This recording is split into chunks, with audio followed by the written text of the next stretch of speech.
Oke, jadi karena udah ditampilin gitu, pada akhirnya gue bisa ngebahas karakter yang satu ini dengan detail mengenai karakter mid, tapi bukan mid ternyata. Iya, bukan mid sembarangan lebih tepatnya sih. Ya di sini gue bisa ngasih info beginian karena gue itu udah baca novelnya. Jadi ya tunggu apa lagi? Mari kita bahas gitu cuy. Jadi karakter ini tuh bernama Sarisa Alver. Ya meskipun ditampilin kayak mid begini ya kan, dia itu bukan mid melainkan asisten pribadi si Elfaria di fraksi S gitu cuy. Ya meskipun cuma sebatas asisten doang, si Sarisa itu sangat dihormati banget keberadaannya. Karena ya bukan cuma berwawasan aja, tapi dia tuh termasuk salah satu penyihir senior yang keberadaannya itu udah kayak Magia Novende gitu cuy di menara. Makanya ya si Karyot gitu, Magia Novende dari fraksi api itu sangat mengagumi dia. Apalagi ya dia muncul dengan wawasannya yang tinggi gitu cuy mengenai Magia Novende. Nah ini pasti tuh pertanyaan ya kan, kenapa dia itu dihormati di kalangan Magia Novende? Nah jawabannya itu adalah karena Sarisa ini itu dulunya merupakan salah satu kandidat dari calon Magia Novende dari fraksi S. Dan mungkin ini kalian baru tahu ya kan, karena di manga kagak dijelasin gitu. Nah jadi ya kan, waktu Magia Novende dari fraksi S sebelum Elfaria yaitu Alvis Vena terbunuh, si Sarisa itu sebenarnya udah ditunjuk gitu cuy sebagai Magia Novende selanjutnya. Namun hal ini tuh disisihkan karena pada momen itu ya kan, pada momen kekosongan tahta Magia Novende fraksi S, si Elfaria itu udah ditemuin gitu. Karena ya di situ ya kan momennya itu kurang pas banget bagi si Sarisa menurut gua. Karena di situ si Elfaria itu muncul dan berhasil nyiptain sihir baru, yaitu Arsways, yaitu sihir klon yang digunain sama Elfaria buat jadi hantu dan menyusup di perpustakaan buat mempelajari semua ilmu teknologi sihir buat ngebantu Will menjalani kehidupan di akademinya. Dan kalau kalian belum tahu juga ya kan, dugaannya ya kan klon yang satu ini merupakan Rosti gitu cuy. Nah, jadi balik lagi ke Sarisa gitu. Jadi ya kan waktu si Elfaria itu udah nemuin sihir tadi ya kan, itu tuh udah jadi syarat mutlak banget gitu bagi si Elfaria buat jadi Magia Novende baru, ngalahin kehebatan dan pengalaman dari si Sarisa. Ya meskipun dulunya si Sarisa itu merupakan sama asisten dari si Magia Novende sebelumnya, yaitu si Alvis Vena. Tapi di situ cakepnya kata gua sih. Jadi waktu si Elfaria itu udah jadi kandidat Magia Novende baru ya kan, itu si Sarisa kagak ngebenci si Elfaria sebagai calon tuannya. Tapi justru dia tuh membimbing si Elfaria buat jadi Magia Novende yang sempurna. Tapi kebencian dia itu dalam hal lain, nanti gue jelasin gitu. Jadi ya makanya kagak heran ya kan, di episode 7 itu si Elfaria itu digampar sama si Sarisa karena dia itu peduli sama si Elfaria gitu cuy. Karena dia tuh Magia Novende tapi kelakuannya durjana ya kan. Bahkan gara-gara si Elfaria aja itu fraksi S itu disebut fraksi orang-orang malas anjir. Ya, intinya fraksi itu isinya sekumpulan orang-orang malas gitu. Nah jadi balik lagi ke Sarisa gitu cuy. Nah tadi kan gue bilang ya kan kalau sama Sarisa itu benci sama hal itu. Nah jadi sebenarnya si Sarisa itu benci sama bocah gitu.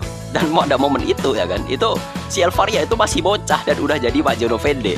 Jadi dia itu benci sama kelakuan Magia Novende yang satu ini gara-gara dia itu bocah anjir. Jadi ya gimana gak benci ya kan. Waktu si Elfaria itu udah dibangkitin kekuatannya sama Karyot gitu ya kan, si Elfaria tuh sempat kena flu gitu cuy. Dan flu di situ itu kayak anugerah yang diturunkan sama Ratu Sihir Mercedes. Intinya sih kayak gitu.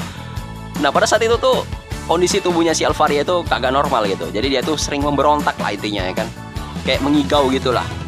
Nah di situ ya kan, itu momennya gak pas banget juga kata gua sih. Jadi di situ si dunianya Suitus Regino Wistoria itu juga lagi diserang sama penjajah surgawi.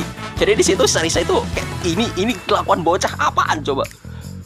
Udah tahu dia tuh Magia Novende tapi dia kelakuannya kayak gitu. Jadi Sarisa itu bingung dan ngebiarin si Elfaria bertingkah seperti itu. Dan dia lebih mutusin buat ngelawan si penjajah surgawi karena di situ chaos banget sih. Pokoknya di situ sampai si Elfaria yang lagi sakit pun ditinggal gitu lah. Intinya sih kayak gitu. Dan juga di situ si Sarisa juga benci sama bocah. Jadi ya udah biarin lah kata Sarisa mungkin kayak gitu sih.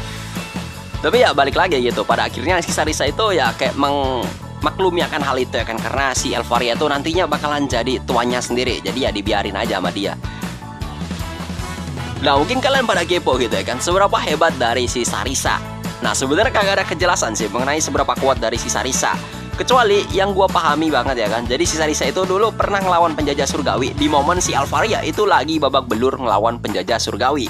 Ya jawabannya gua agak merujuk ke si Sarisa yang lebih kuat, karena si Sarisa itu waktu itu gelutnya bareng sama penyihir lain, sedangkan si Elfaria yang masih bocah itu ngalahin penjajah surgawi, bukan ngalahin, lebih tepatnya ngelawan penjajah surgawi itu sendirian gitu cuy, sampai babak belur. Karena di situ dia masih belum bisa manfaatin kekuatan yang baru dia bangkitin gitu. Apalagi ya di situ si Elfaria juga baru jadi Maja Novende baru. Jadi ya jelas gitu, lebih kuat si Sarisa. Tapi kalau sekarang ya jawabannya mungkin bakalan jadi si Alvaria sih.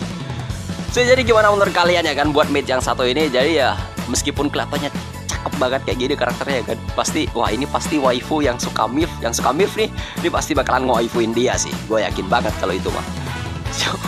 So, jadi gimana menurut kalian buat si Sarisa Alverd ya kan?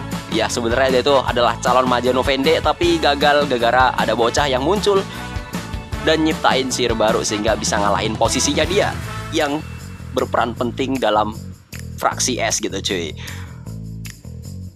Dan ya BTW buat kalian yang kepo sama semua sumber informasi yang gue dapetin ini ya kan. Jadi sumber informasi ini tuh gue dapetin dari prequel light novelnya sendiri yang nyeritain kisah awal mula si Alvaria itu diangkat jadi Maja Novende di kisah 5 tahun sebelum kisah Suito Tsurugino Wistoria yang sekarang itu dimulai cuy. Dan ya mungkin sampai di sini dulu konten kali ini. Gue di sini undur diri. See you next time. Sampai jumpa lagi cuy.